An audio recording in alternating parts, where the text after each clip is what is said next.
Friends, we are going to begin the funeral service for Mrs. Beverly Sussman. If you have a cell phone, I'd ask you kindly to place it into silent mode at this time or turn it completely off. I'd also like to welcome friends visiting us via live stream. On behalf of the family, thank you. Services will be conducted by Rabbi Morris Zimbalist of Congregation Beth Judea in Long Grove.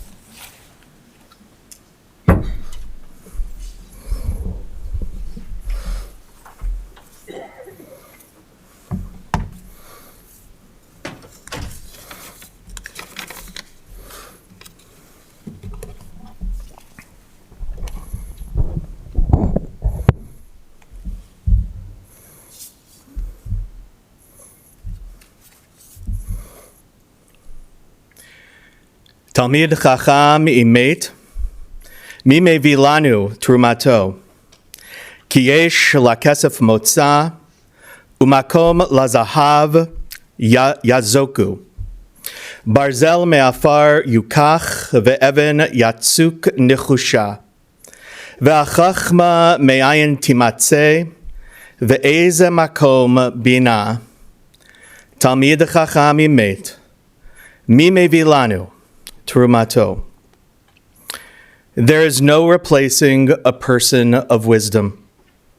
There are mines for silver and places where gold is refined. Iron is taken from the earth, and copper is smelted from the rock. But where can wisdom be found?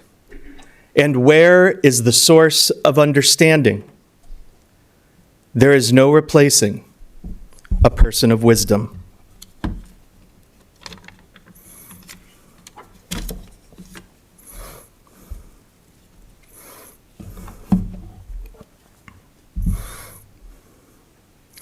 Eshet chayil miimtza, v'rachok mipninim michra. Batach bale v'bala, v'shalal lo yachsar. Gemalat hu tov v'lo ra, kol yamei chayeha. Kappa parsa lo'ani, v'yadeha shilcha levyon. What a precious find is a woman of valor. Her worth is far beyond rubies. Her husband puts his confidence in her and lacks no good thing. She is good to him, never bad, all the days of her life. She opens her hand to the needy and extends her hand to the poor. She is clothed with strength and splendor. She looks to the future cheerfully. She opens her mouth with wisdom. Her tongue is guided by kindness. She oversees the activities of her household and never eats the bread of idleness. Her children come forward and bless her. Her husband praises her. He says, "Many women have done superbly, but you surpass them all."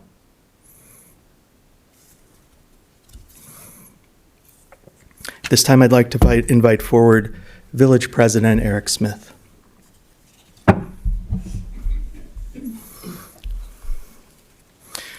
I'm going to chant Psalm 23 in the Hebrew, and Eric will lead us together from our memorial cards in the English. Mizmor LeDavid. Adonai ro'i lo echsar. Binot desheyar bitzeni. Alamei menuchot yana haleni. Nafshi yeshovev. Yanacheni b'mal galei tzedek l'ma'an shemo. Gam ki elecha begeit salmavet. Lo ira ra ki ata yimadi. Shivtecha umishantecha, hema yenachamuni.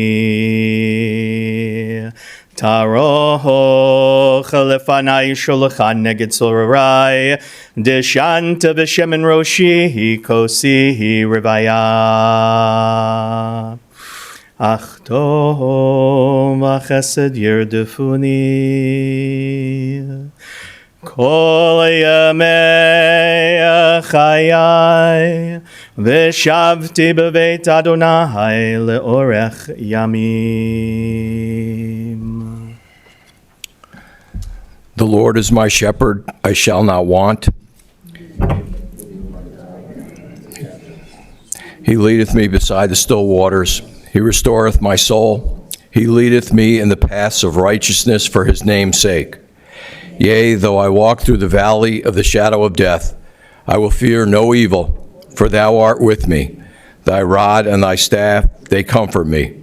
Thou preparest a table before me in the presence of mine enemies. Thou anointest my head with oil. My cup runneth over. Surely goodness and mercy shall follow me all the days of my life, and I will dwell in the house of the Lord forever. Thank you.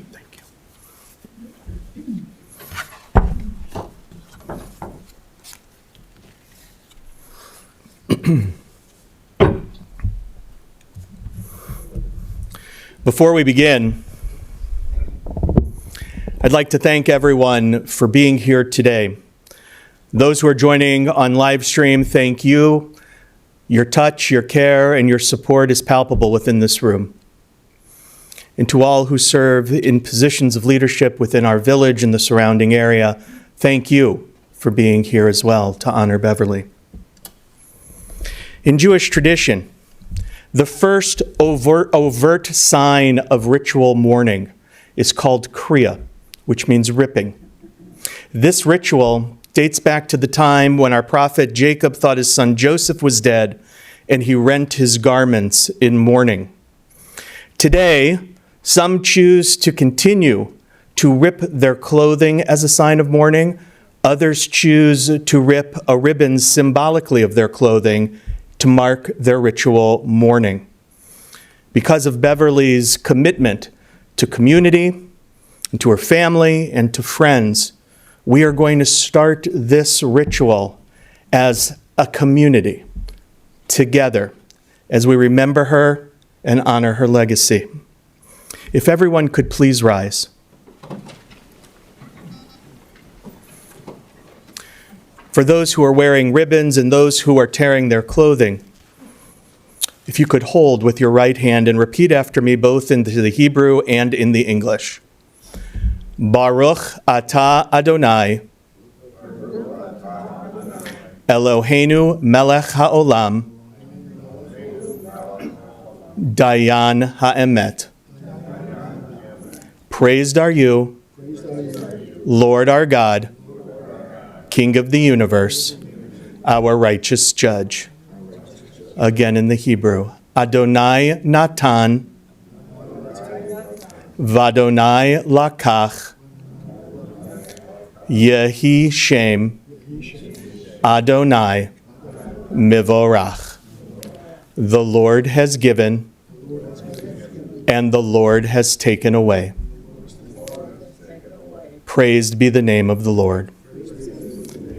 Now for Marty and his and Beverly's children, I'll come to them, and I'll begin by making a small cut on the ribbons or on the clothing.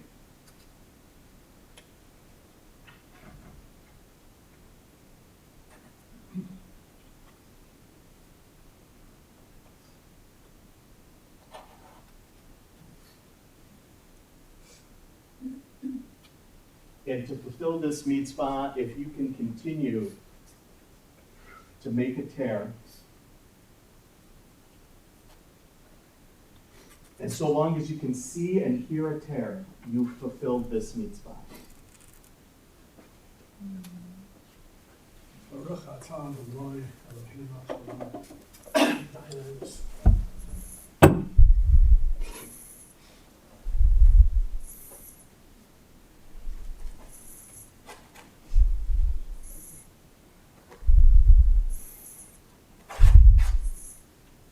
You may be seated.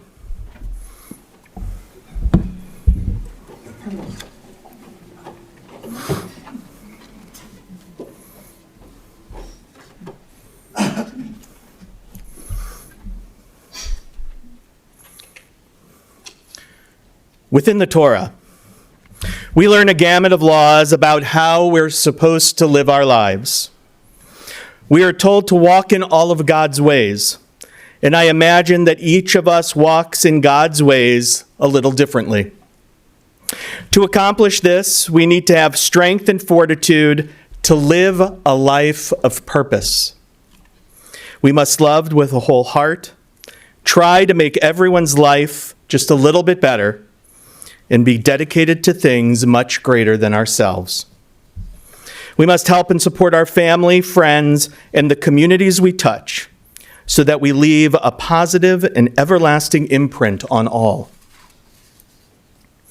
From the Talmud, we learn that if a person can achieve these righteous goals and truly live a meaningful life, they are blessed to be known to God as an Adam Kasher, a person of integrity, a person who is helpful, supportive, and teaches others, a person with a steadfast determination, a person who values relationships, and a person who is loving, a person like Beverly Sussman.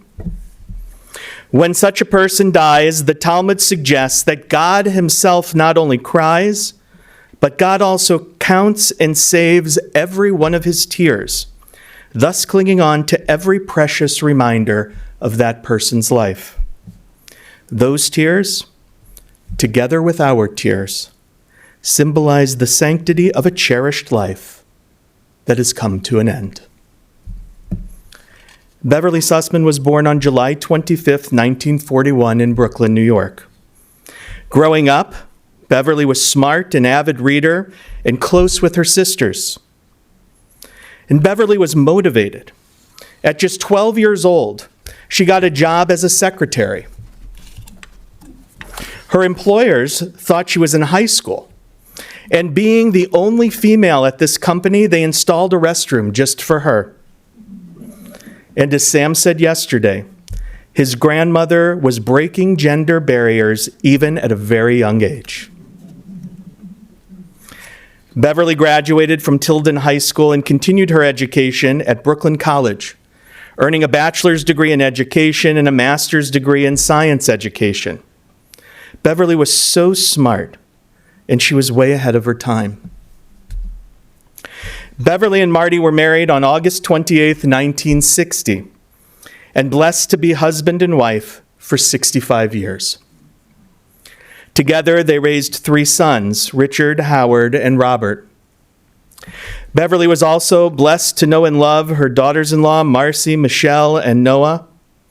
And Beverly was a beloved grandmother to Dana Rose and Max, Sam and his wife Gail and Rebecca, and Rivki, Chana Michla, Eliana, and Nechama Liba. Beverly was predeceased by her sister Vera and by her brothers-in-law Erwin, Robert, and Sheldon.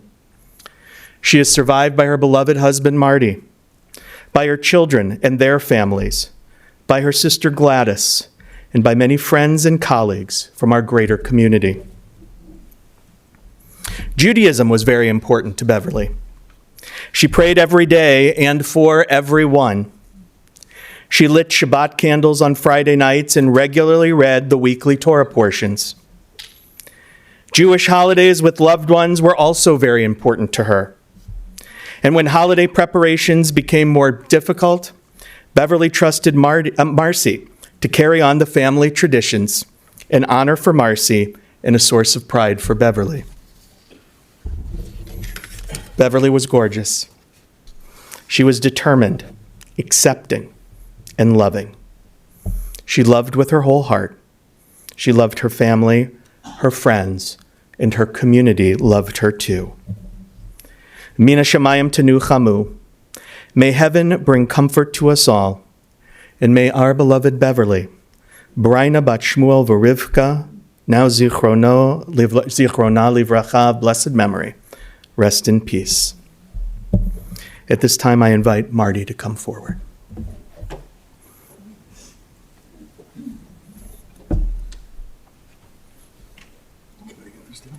Oh, of course.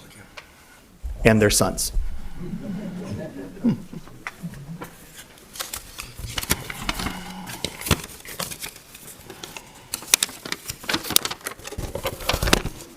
When I sat down at my computer the other day to put our story together, I really never thought of it this way, to put the whole story in one place, because there's a lot to tell.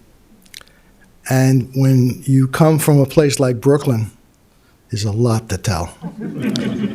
And when I thought about it, I was ready, when I thought about the whole picture, I said this would make a great movie. And I even gave it a name, Love Story. So if there's anybody out there who wants to get notes from me, we can work this together. Beautiful, intelligent, kind, caring, amazing, wonderful wife. Mother, teacher, village president. Where did I find this special woman? And you know what? It was beshert. It was meant to be. Because what happened was, in 1957, we lived, my mother, father, and my brother, we lived in East Flatbush, Brooklyn. Brooklyn's a big place. It has many names, many places. So we sold our house, and where did we move to? We moved to Canarsie. Now, there's a woman that I found out later has been living there all her life, in Canarsie. And where was my place to live? A block away.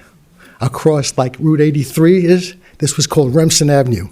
That's how wide the distance was. It was close. I had just graduated from high school. I went to a special school. In New York, you have an opportunity. You can go to different schools. You don't have to go to the same school that's in the neighborhood like Beverly did, Tilden. I decided to go to a school based upon photography. I was always interested in that, so I went to the School of Industrial Arts, now called the School of Art and Design in Manhattan. An hour and a half travel each way. I was a kid, I was 13 years old. I walked to the bus, took the bus to the train, and the train up to 51st Street. Well, now I was going to go to City College. So I walked across to Remsen Avenue to get the bus to take it to the same train. And who should be standing there but my mother-in-law, Rebecca. And this happened every day. Rebecca and I were at the stop together waiting for the bus. And we started talking. And we got to know each other. And then one day she said to me, I have a daughter. She's almost 16 years old. Why don't you call her? Ask her for a date. So I did. And she belonged to a sorority. I belonged to a boys' club. I belonged to the AZA. She belonged to the BBG, which was the B'nai B'rith Girls Club. I don't know what AZA stands for anymore. It's been too long. Didn't matter. But I do know one thing. I was in charge of the entertainment for our boys group. So we set up a dance. And I invited Beverly to the dance. And the one thing I remember about Beverly, when she and I went to the dance, I walked away from that. Boy, she likes to dance close. Mm-hmm. And I said, this is the girl for me. So we then talked more, and she invited me to a sorority affair. And it was in Queens. Now, Queens from Brooklyn, it's a nice drive. And I had just learned how to drive. I was 18 years old now. And I learned how to drive on my father's standard shift. And the one thing about a standard shift, when you change positions, when you go forward or when you go in reverse, especially in reverse, you have to use the clutch. And nobody ever told me, my father always told me this, don't ride the clutch because you'll wear it out. Well, when you go in reverse, you have to ride the clutch. And he never told me that. So when I picked her up and we went to Queens, I couldn't back up.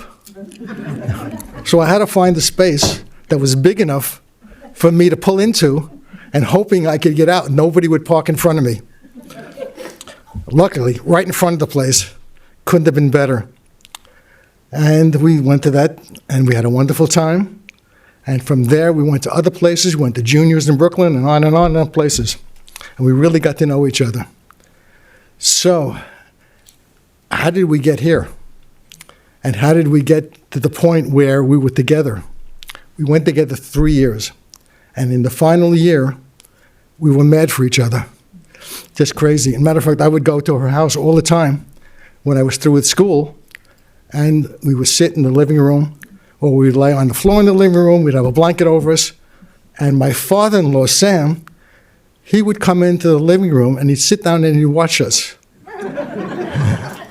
And he was afraid we were going to do, ready for this? And I'm not going to explain what it is. You'll have to figure it out. Mufki-fufki. Well, we never got to that point, but we were very, very close. And we had to get married. We knew we wanted to get married. But she's going to school. I'm going to college. One of us has to give. And I knew how smart she was. I wasn't that smart. So I let her continue on. She graduated. She went for her master's. We got married in 1960. And I told her, look, we need to get married. We want to get married, but we don't have any money. We never had any money, but we always accomplished what we needed to do. So I quit going to school. I was going to the City College School of Engineering, and I let her do what she had to do, and I had to find a job. So I looked around. My father worked for the Merchants Bank in New York, and he got me a job there. They had a special teller at the time, position. You had the regular tellers in the bank. There's a business bank. And then you had the savings teller, and he operated the machinery, and So I took the job, and it trained me for about 2 weeks. I was on my own. So 6 months later, I would give out the paychecks on Friday. And the paychecks were always in an envelope of all the tellers. And this one day, on a Friday, the checks came through in the box. They forgot to put them in an envelope. So I started handing them out, and I looked at the head teller's check, and he was there for 30 years. And I looked at what he was being paid. You ready for this? $125 after 30 years, the head teller. That afternoon, I walked into the general manager's office, and they said, I give you my 2 weeks' notice. I said, we're through. I said, I'm not going to work for 30 years and make that kind of money. So what did I do? I thought and thought and thought. My cousin had a printing company. And not only was it a press, but it was called pre-press. It had cameras and plate makers, and that's what I was familiar with when I learned in school.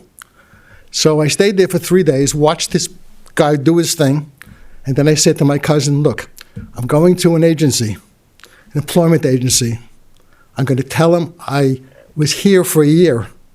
Back me up. It's probably the only lie I ever told. So I went to the agency, and they got me a job. I walked into the place. It was a nice printing place, nice camera, all the stuff I needed. I knew all the stuff. I wasn't quite there, but I was close enough. And the manager liked me, and he gave me a loop, and we looked at the film and everything. He taught me what to do. And you know how much I was making? $130. To start. That was the start of my career. All right, now let's get to how we got here. So I went to work for several other companies, worked my way up, and now I was the head guy in a company called Sun Chemical, Rutherford Machinery. And I was located in New Jersey, and I was the head sales guy over there. We had like 5 salesmen. And we had an office here in Chicago. They weren't selling anything. They didn't even know what they were doing. So they fired the manager, and they sent me out to take a look. And they said, for 2 weeks, you go out there, take a look, and tell me what we need to do. So I spent 2 weeks out, and I came back. I made my report, and unbeknownst to me, the people out here wrote their own report, their own letter. What they said was, we want him. Okay, so they offered me the job. They said, it's yours. Go out there again, take a look. And I did, and I spoke to a salesman. He came with me. We're driving around, and we looked around, and we're looking for a house, a place to live. I said, you know what? Too bad Levitt hasn't built anything here like they have in New Jersey and New York. He said, yes, they have, in Buffalo Grove. So we went to Buffalo Grove. I took a look around, bought a house for $26,000, 32 tops, perfect. But here's the problem. Now I had to go home and tell my wife. Her mother and father, her sisters, she's going to have to leave them all and come out here. And I guess I never lost the guilt for that, but you know what? It was probably the best, not probably, it was the best thing we did, because we moved out here. Our youngest son was not in kindergarten yet. Our other two were in school. And when he was in kindergarten, she was finally able to get away and start teaching. She taught in New York for 4 years. I'm going to tell you this, okay? I said to myself, it's embarrassing, but you know what? Why shouldn't I say it? Do you know what the salary was in New York for a teacher? $4,800 a year. Think about that, but not for too long, because we don't want to ever go back to $4,800 a year. But anyway, she worked for a couple of years. I traveled. I did what I had to do. And after several years, I was offered a position in another company. And that company was somehow to take over. And I did that, and I traveled a lot. And she was able to do what she had to do. And what she had to do was become a representative, a commissioner for the Disabilities Commission, like myself. And she did that for a while, and then she became a trustee, and then she became president of the village. She was always busy. She loved everything she did. She was a school teacher for 26 years. She was an adjunct professor at National Louis University. And on and on and on. She was always busy. She was always taking care of people. I think she told me she had 3,500 students, and she was effective with all of them. She really had a good thing to do. So I don't know if I've left anything out of how we got here or why we're here. But again, I'm ready for the motion picture. I have more details, but not now. Thank you. Thank you, Marty. Thank you. Beautiful words, Marty. Thank you. Okay.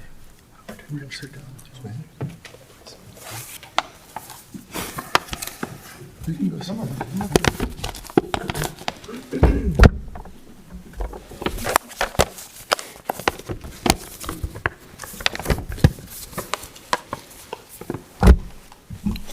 We want to talk about our dear mother, Beverly. For my entire life, I have worried about this day. It has always been difficult for me to even talk or speak about the possibility of losing one of my parents without being overcome with emotion. Yet here we are together to celebrate the beautiful and impactful life of a woman who meant the world to so many of us. Though our grief is profound, there are many wonderful things we want to share about my beautiful mom. Last year, I started to capture my parents' memories on my phone. I want to know more about their lives together and hear their voices. I bought a few card games that pose questions about life and challenges and make people reflect on their choices. Mom and Dad and I would sit in our family room or in their bedroom where I recorded my mom and dad talking and laughing about their lives. While her short-term memory had become challenging, it was clear she easily recalled stories and details from her childhood. And her early years with my dad, they were happy, they were laughing, they were sharing, and I was thrilled to learn more about their younger selves, how they met and their life together as a young couple. When we were growing up, my dad often worked out of town, like my dad said, during the week, and our mom was the one who held us together for everything.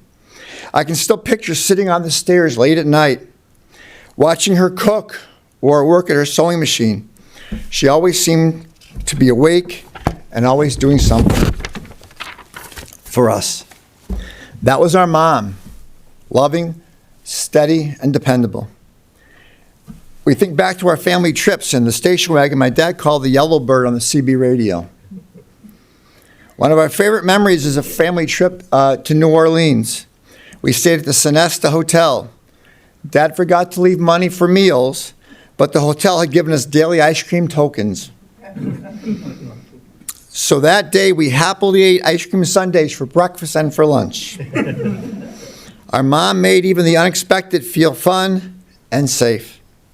That was our mom, loving, steady, and dependable. After Michelle and I got married and moved back home, my mom did everything she could to help me find a full-time teaching job. She indirectly helped me get my first teaching job, my only teaching job. In 1993, I'll never forget the day she called me during a break at an in-service training at Stevenson High School. She'd overheard people talking about an upcoming teacher vacancy in another district. Somebody had did something a little funky, and there was going to be an impending opening. So she called me and told me to drive over myself immediately and hand deliver my resume to the superintendent, even before the position was posted. I followed her instructions, as I always did, and a few weeks later I was hired. That was my mom, loving, steady, and dependable. A few years after that, when I was frustrated with things happening in my school and wished that I could make a greater impact, she encouraged me to return to pursue my master's degree and get a principalship. I listened, and that was one of the best decisions I've ever made. When I graduated from National Louis University, our mom, proudly wearing her cap and gown as an adjunct faculty member, stood beside me outside Allstate Arena. Sharing that moment with her is something I'll always treasure. Mom treated her daughters-in-law like daughters. There was no in-law, and they called her mom. Still do. To this day, my sister-in-law Marcy still remembers the night that Richard brought her home. Mom treated her like a daughter. She was ecstatic when both Michelle and Marcy went into labor at the same time, and having 2 grandchildren in a span of 4 hours. He was born first, though. But I'm not competitive. That was our mom, loving, steady, and dependable. Our mom also believed deeply in celebrating family. She didn't want there to be any sibling conflict, so what she did for one of us, she did for all of us. Mom would email each of us the day for everyone's birthday, reminding us that we wouldn't forget, but of course we already had it on our calendars. She insisted that every birthday and anniversary be marked with a family dinner, and always end with cake. She created traditions that kept us close. To this day, people would ask me, who knew me, what time is cake? We're so grateful she was able to attend my son's and my daughter-in-law Gail's wedding last August, Dana's graduation from law school, and Max's graduation for his master's degree. I only wish she could be here to see me retire in June. She's seen me start my career and go through my career, and I just wish she would have been here to see me finish my career. It would have meant so much to share that moment with her. Our mom was a compassionate woman who cared deeply about everyone and worked tirelessly to advocate for them. When she was teaching science, she was always the first person in school every morning and one of the last to leave. We couldn't go out to eat without a current or former student or parent coming up to us to say hello or express their appreciation. I remember the incredible space shuttle project she ran for years, and after I returned from Indiana to begin my teaching, she made sure I had a significant role in helping with it. I still have her space shuttle books. She wouldn't let me get rid of her 2 big binders. She said, you may need them someday. That was our mom, loving, steady, and dependable. She was so dedicated that when she hurt her back at school one year, my dad got her an electric scooter to drive around Twin Groves, and her students affectionately named it the Sus Bus. When she retired from teaching, we thought she and my dad, Marty, would take a long, relaxing retirement. My mom, however, had different plans. She went on to serve as Buffalo Grove trustee and then was elected village president. We remember how incredibly proud we were watching her in the debate for the first presidential election. She showed how smart and articulate she was. Whenever we visited in her office at home, she had always had piles of folders and files, as well as thousands of emails on her computer. She took her responsibility seriously and would read every single word so that she was fully prepared. She was immensely proud to serve as village president and accomplished a lot for Buffalo Grove. That was our mom. Loving, steady, and dependable. Our parents had a wonderful relationship. Always holding hands and saying, "I love you." They were married for 65 years and dated 3 more. That's unbelievable. My dad would drive her everywhere, to Lombard every week to teach at National Lewis, to her doctor's appointments, and to every meeting she went to. He sat in the front row of every village board meeting. Their loving and caring relationship truly modeled everything that was good and kind and loving for my brothers, me, and our children. Our mom and dad always put us first, though, doing everything to ensure our happiness. Her love was absolutely unconditional. Mom, we love you, and you'll always live in our hearts. Thank you.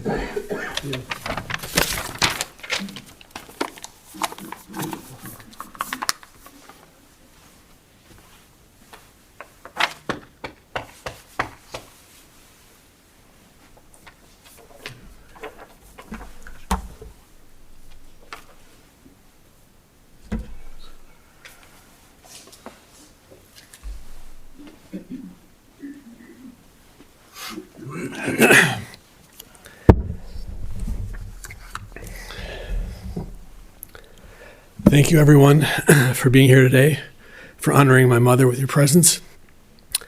Many of you know my mother from the public roles that she played contributing to the Village of Buffalo Grove as an award-winning teacher for 25 years, for which she was recognized by President Bill Clinton as among the very best in the country. As a member of the Commission for Residents with Disabilities for 15 years, as a village trustee for 6 years, and as village president for 8 years. The things my mother did went to the very core of who she was. They weren't just jobs or positions she held. They reflected who she was as a person. She was a giver.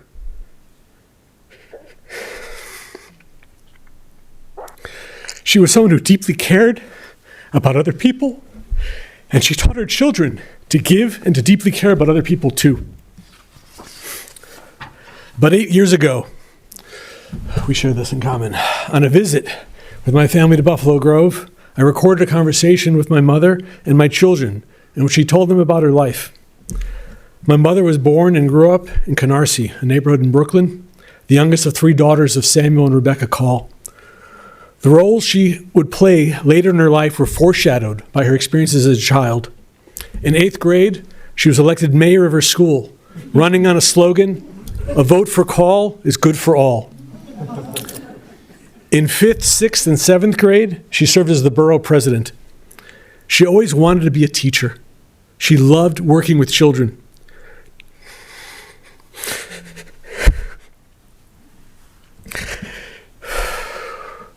During summers growing up, she would run a camp where she would pretend to be the teacher and children in the area would be her students.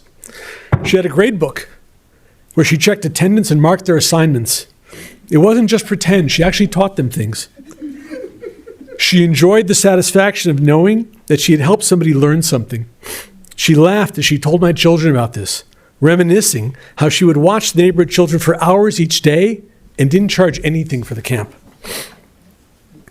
After graduating college, my mother became a 5th grade reading teacher in New York and assumed she would remain a reading teacher. But when my father and mother moved to Buffalo Grove in 1971, the position she found was for a language arts teacher for 3 classes and a science teacher for 3 classes. She knew nothing about teaching science. The school was willing to hire her on condition that she take some courses in science, to which she agreed. She grew to love teaching science and believed that if it was taught correctly, children would find it interesting.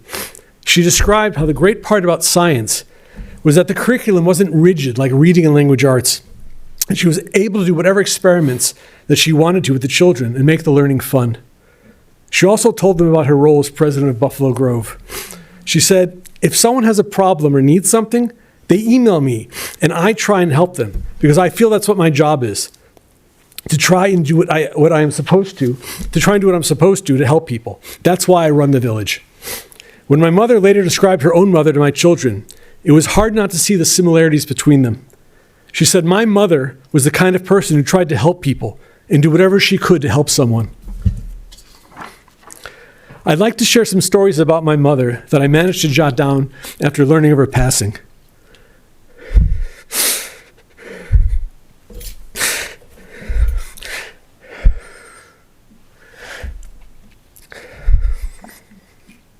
When I was young and I would go out with a friend, I remember my mother always gave me enough money to pay for me and my friend. God forbid that it should be the case that my friend didn't have enough money to pay for whatever we were doing. It was an incredible sensitivity and concern for the feelings of another person, and a tremendous desire that another person should not suffer any shame. Her deep sensitivity left a profound impact on me, and I've tried to instill this same sensitivity in my own children. My mother did not have a Jewish education growing up, but when she was exposed to things, she would gravitate to them. When my brother was in the ICU, a woman named Eleanor Ura taught my mother to light Shabbos candles, and my mother continued to light Shabbos candles every week for the rest of her life.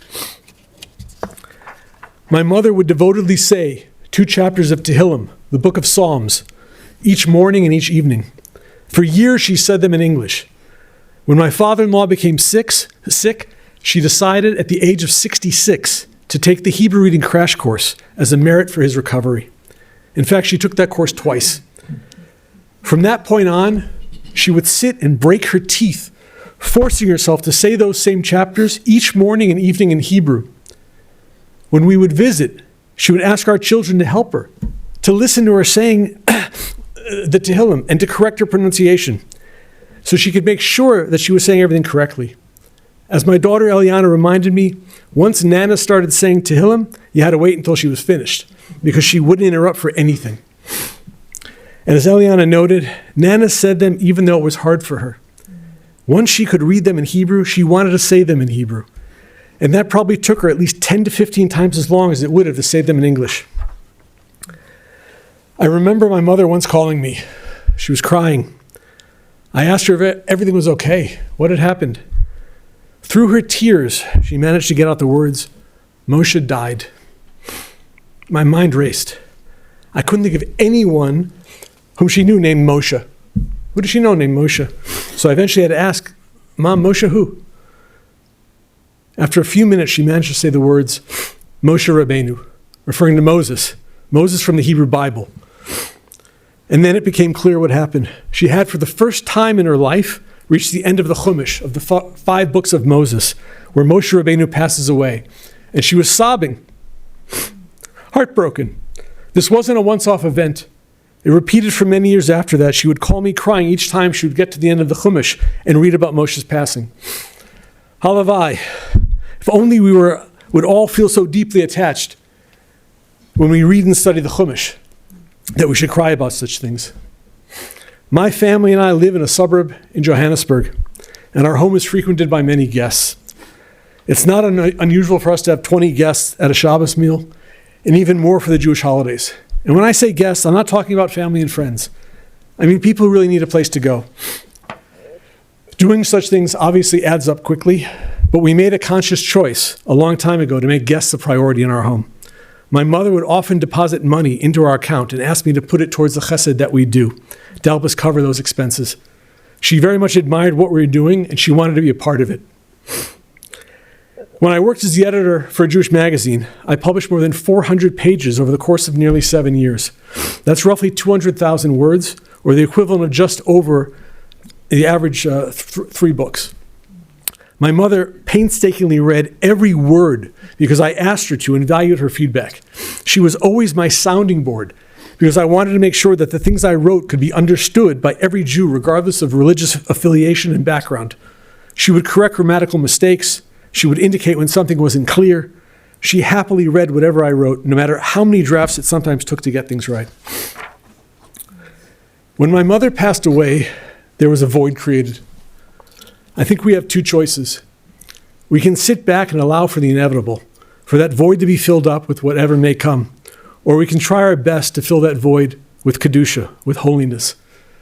When we dedicate ourselves to doing something positive to fill that void, to changing our lives by taking on something new, a new mitzvah, studying a new area of Torah, doing more kindness, over time, the sum total of such small changes will build up and result in us becoming entirely different people from who we otherwise would have been had it not been for what inspired these changes and commitments as a result of the loss that we suffered.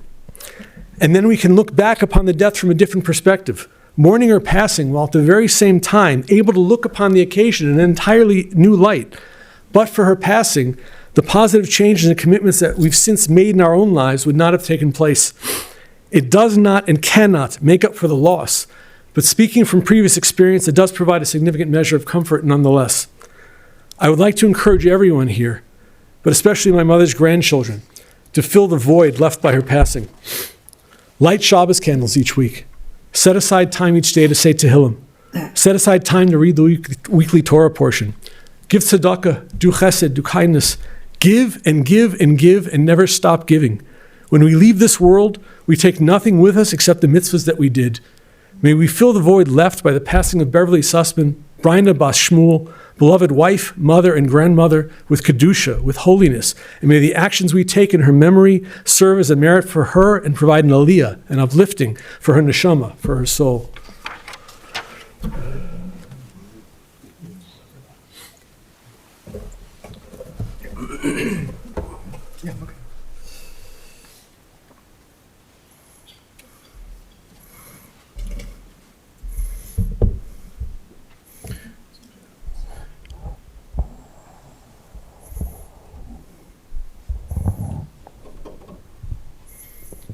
Marty, Richard, Howard, and Robert, thank you all. Thank you. Beautiful words and reflections. At this time, I'm going to invite forward Beverly's grandchildren.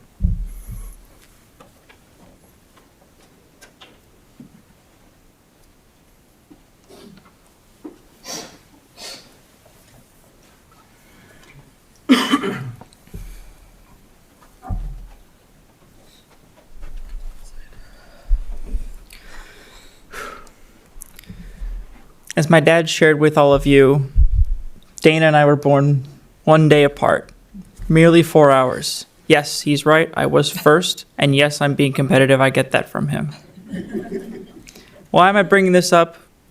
Not just to say that I'm older. I would have done that when we were kids. I did that a lot when we were kids. Every time I did it, I couldn't stop saying it, Nan always put me in my place, because being older didn't mean I was more mature. Thanks for the reminders, Nana. I definitely needed them.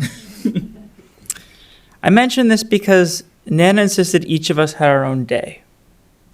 Every year on June 10th, we'd all gather at my house, take birthday pictures until she was satisfied with the results. We had to stay still. There was no moving. And we'd have my birthday cake. The next day, on June 11th, every year, we'd go to Uncle Richard's house for Dana's birthday cake. That was Nana. Nobody was ever left out, and nobody felt more important than anybody else. That extended to her friends as well as her family. People have asked me over the years, what does it feel like to be the grandchild of a village president, a village trustee? Well, for one, it meant we got to see our Nana on TV anytime we wanted, back when we had cable TV and the meetings aired twice a day. It also meant that my name was recognized wherever I went. People always asked, is Beverly your mom? To which I replied, she's my Nana, but I'll be sure to pass that compliment along. However, the biggest part of being President Sussman's grandchildren was nothing ever changed in the family. Family was still the most important thing in her life, and she was fully present at every occasion. Nothing came between Nana and her family. Unfortunately, Nana decided to retire for her first career before any of us ever went to Twin Groves. So we never got to have her as a science teacher or experience the Space Shuttle Club firsthand. We did go when we were younger, but those were early memories and hard to remember sometimes. However, her teaching legacy lasted long past her retirement. Some of my classmates kept trying to give me anything from beakers to a classroom chair just because they had my name on it. We even ran a couple of her science experiments in the 6th grade, including a Halloween-themed one that tested blood splatter size based on eyedropper height. Those days, it was almost as if she was our teacher. Even those that didn't know Nana by name or by face were impacted by her selflessness and dedication to all things Buffalo Grove. Take my wife Gail, for instance. Her dad absolutely loves Woodman's and has driven from Skokie to shop there for years, long before she met me. When Gail tried to explain my family tree to her family, in order to distinguish between my grandmas, she called Nana Woodman's Lady, and the name stuck. Nana loved going to theater productions and music concerts. She and Papa have seen multiple Marriott productions, and the grandkids got to attend sometimes too. They also never missed a single Buffalo Grove Symphonic Band concert for over 20 years. When I started playing clarinet in the 5th grade, they invited me to join them. Little did we know I'd one day join the band and give them an even bigger reason to come. Nana always loved to hear about Dana's and Rebecca's latest theater shows, and she was very excited to see as many as she could. Nana's unconditional support never wavered. Max played football in high school and rugby in college, and she eagerly awaited his results each week. She always looked forward to her weekly calls with Rifki, Chanamichla, Eliana, and Achamaliba. They were the highlights of her Fridays, and there wasn't anything you could do to keep them from her. Of all of the things Nana accomplished, nothing put a bigger smile on her face than her family. Nothing made her happier than talking about her family's latest achievement. And nothing was more important than family. No matter which holiday we were celebrating, we always knew Nana would be there, usually with her matzo ball soup, turkey meatballs, and kugel. We'd always get her big hugs and lipstick-filled kisses on the cheek. Best of all, no matter what was going on in our lives, Nana always wanted to hear about it. She made each of us feel special and loved simply because we are family. I'm going to miss her so much. I love you, Nana.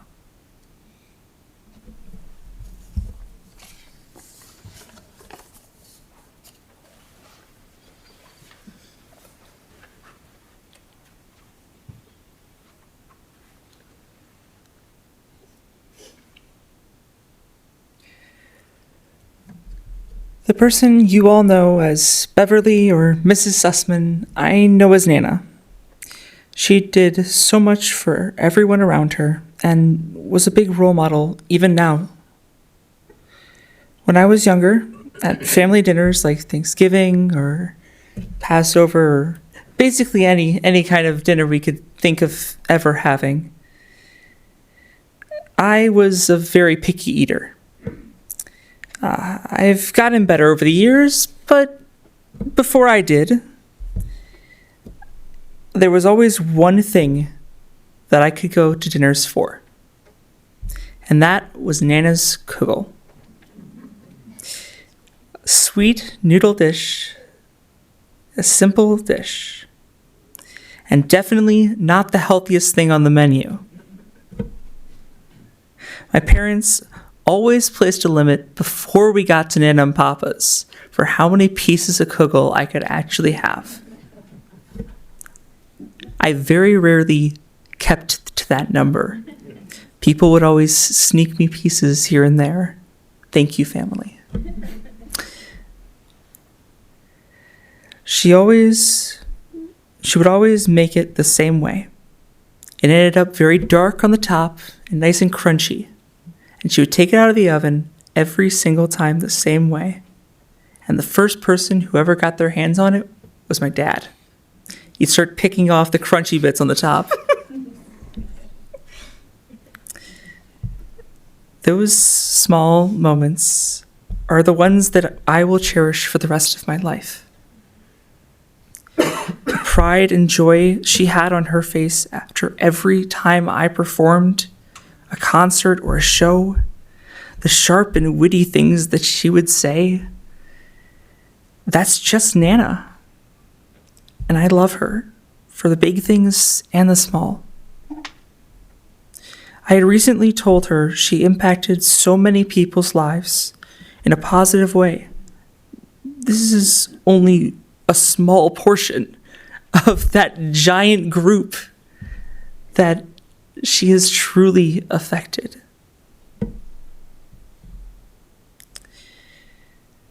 I am just one of the few lucky ones that get to call her Nana. I love you.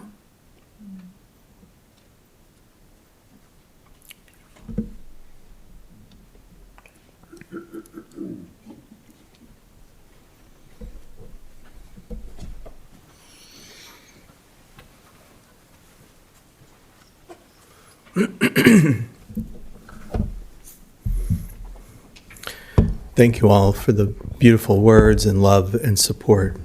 Thank you. Please rise. We're going to continue our service at this time with the El Malei Rachamim Memorial Prayer.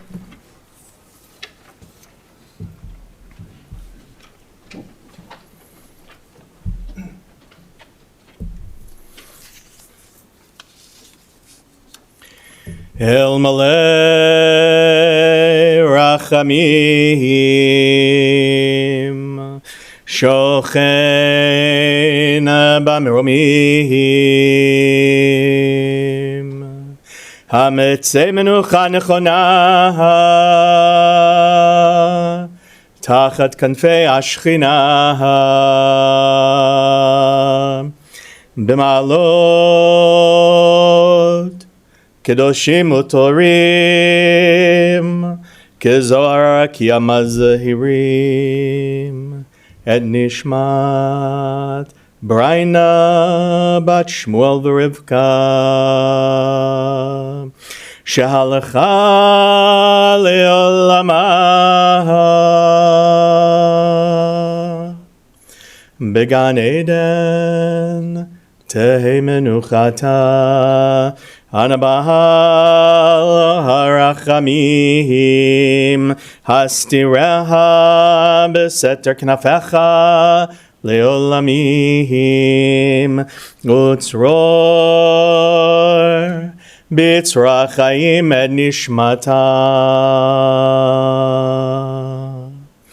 Adonai hu Nachalata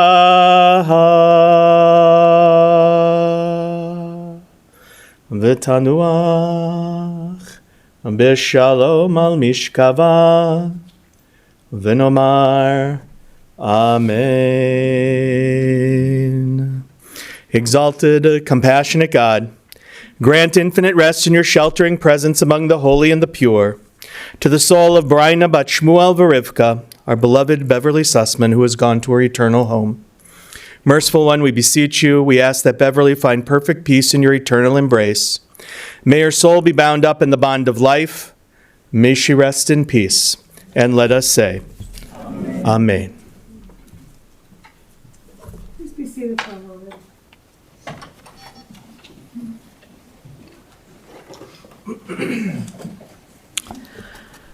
This does conclude the service at the chapel.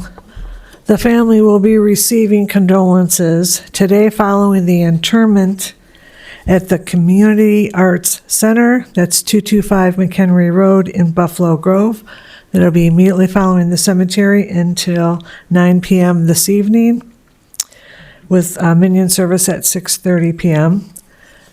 Shiva will then continue for Wednesday at the Sussman Residence, 1347 Logsdon Lane in Buffalo Grove, and they will be sitting from 6 p.m. until 9 p.m., as well as minion again at 6:30. That information is on the folders as well as on our website, so if you need to refer to that, please do. Interment will take place at Shalom Memorial Park, that's 1700 West Rand Road in Arlington Heights. The procession will be forming in our parking lot. If you're going to the cemetery, please keep in mind a few safety features. Keep your bright headlights on at all times. Put your emergency blinkers on. Attach the orange funeral sticker to the passenger portion of your front windshield. And we'll also attach a flag to the roof of your car. And please stay as close as safety permits to the car in front of you. The following people have been selected to serve as pallbearers. When I call your name, please come forward. Her grandson, Maxwell Sussman, another grandson, Samuel Sussman, Eric Smith, Andy Stein, Les Oppenheimer, Pete Panayotou, Dave Weidenfeld, and Steve Bo Belinsky. At this time, I would ask that everyone please rise as the family, Mrs. Sussman, and the rabbi are escorted from the chapel.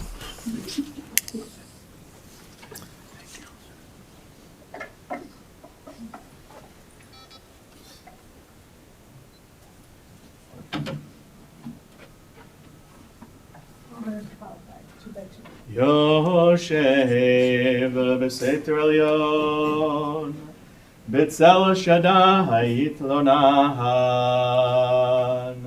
אומר לאדוני מחסי ומצודתי, אלוהי אבטח בו.